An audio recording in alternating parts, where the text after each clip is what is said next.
तरफ हरियाली थी, लेकिन उस दिन धूप बहुत तेज थी। रानो चिड़िया सुबह सुबह अपने घोंसले से निकली थी। उसके छोटे छोटे बच्चे घर पर भूखे थे और उसे हर हाल में आज दाना ढूंढना था। उड़ते उड़ते रानो काफी दूर निकल आई। उफ, आज तो कहीं एक दाना भी नहीं दिख रहा। बच्चे घर पर राह देख रहे होंगे, मुझे थोड़ा और आगे देखना चाहिए। तभी हवा के झोंकों के साथ किसी के कराहने की कमजोर आवाज गूंजी। ओहो, कोई है? बचाओ, कोई मेरी मदद करो। ये कौन रो रहा है? इस घने जंगल में कोई मुसीबत में है क्या? कौन है वहाँ? सामने आओ, मैं तुम्हारी मदद के लिए तैयार हूँ। उसने इधर उधर ऊपर नीचे हर डाल पर देखा, लेकिन दूर दूर तक कोई पक्षी दिखाई नहीं दिया। तभी दोबारा वही दर्द भरी आवाज आई। नीचे नीचे देखो छोटी चिड़िया, मैं यहाँ हूँ। रानो ने नीचे जमीन की तरफ देखा। वहाँ एक बहुत ही पुराना बूढ़ा पेड़ था। उसकी पत्तियां पीली पड़ चुकी थीं, टहनियां सूखकर झुक गई थीं। वह पेड़ भूख और प्यास से बेहाल होकर ढहने की कगार पर था। अरे क्या आप बोल सकते हैं बाबा? मुझे लगा कोई पक्षी दर्द में है। हाँ बेटी, मैं बोल सकता हूँ। सदियों से मैं इसी जंगल में खड़ा हूँ, लेकिन अब मेरा अंत समय आ गया है। इस बार की भीषण गर्मी और सूखे ने मुझे खोखला कर दिया है। मेरी जड़ों में पानी नहीं है और कीड़ों ने मेरी छाल को कुतर डाला है। मैं बहुत दर्द में हूँ। आप हिम्मत मत हारिए बाबा, मैं आपको कुछ नहीं होने दूंगी। आप बस थोड़ा धैर्य रखिए, मैं अभी आती हूँ। रानो तेजी से उड़ी और पास की नदी से अपनी छोटी सी चोंच में पानी भर भर कर लाने लगी। इसके बाद उसने अपनी चोंच से पेड़ की छाल में लगे सारे हानिकारक कीड़ों को एक एक करके निकालना शुरू किया।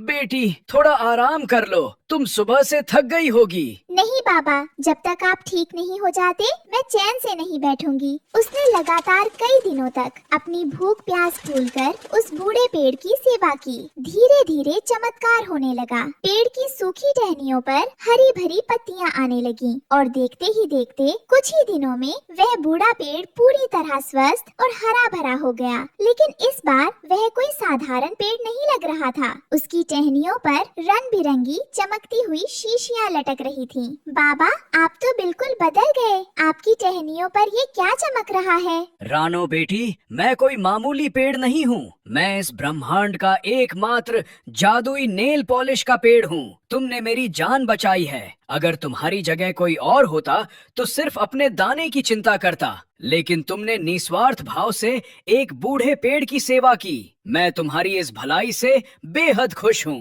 पेड़ ने अपनी एक जादुई टहनी को धीरे से हिलाया। तुरंत हवा में एक खूबसूरत रंग बिरंगी नेल पॉलिश की शीशी तैरती हुई रानो के सामने आ गई। ये लो बेटी, ये मेरी सबसे शक्तिशाली जादुई नेल पॉलिश है। इसे तुम जब भी अपनी चोंच या पंजों पर लगाओगी, तुम जो भी चाहोगी वो सच हो जाएगा। तुम इससे किसी की भी मदद कर सकती हो। धन्यवाद बाबा, ये तो बहुत अद्भुत है। रुको बेटी, उपहार अभी खत्म नहीं हुआ है। उसने अपनी दूसरी टहनी हवा में लहराई। देखते ही देखते पेड़ के ठीक बगल में एक बेहद खूबसूरत छोटा और चमकता हुआ नेल पॉलिश की शीशी के आकार का घर बन गया। अब से तुम्हें धूप और बरसात में भटकने की जरूरत नहीं है। ये जादुई नेल पॉलिश का घर आज से तुम्हारा है। इसमें तुम और तुम्हारे बच्चे हमेशा सुरक्षित रहोगे। बाबा, आपने मुझे इतना सब कुछ दे दिया, मैं आपका ये एहसान कभी नहीं भूलूंगी।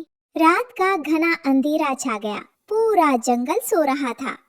रानो चिड़िया भी अपने बच्चों को लेकर अपने नए जादुई नेल पॉलिश के घर में आराम से सो रही थी। तभी दो परछाइयां चुपके से पेड़ के पास पहुंची। ये कालू और जिगरबाज थे। धीरे बोल कालू, कहीं वो जाग न जाए।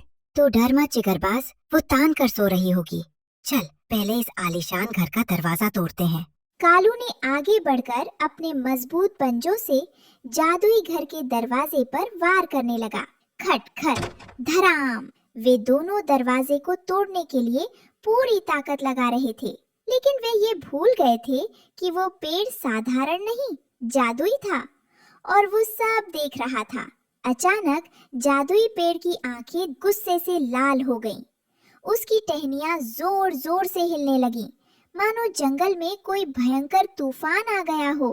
कालू, जिगरबाज, तुम्हारी इतनी हिम्मत कि तुम मेरी बेटी के घर पर हमला करो और चोरी करने की कोशिश करो। कालू और जिगरबाज डर के मारे कांप उठे। अरे बाप रे, ये पेड़ तो जाग गया। भागो जिगरबाज! लेकिन इससे पहले कि वे उड़ पाते, जादुई पेड़ ने अपनी 2 लंबी और मजबूत टहनियों को कोड़े की तरह हवा में लहराया। सटाक सटाक, कालू हवा में उछल कर गिरा। आह! ओए माँ, मर गया।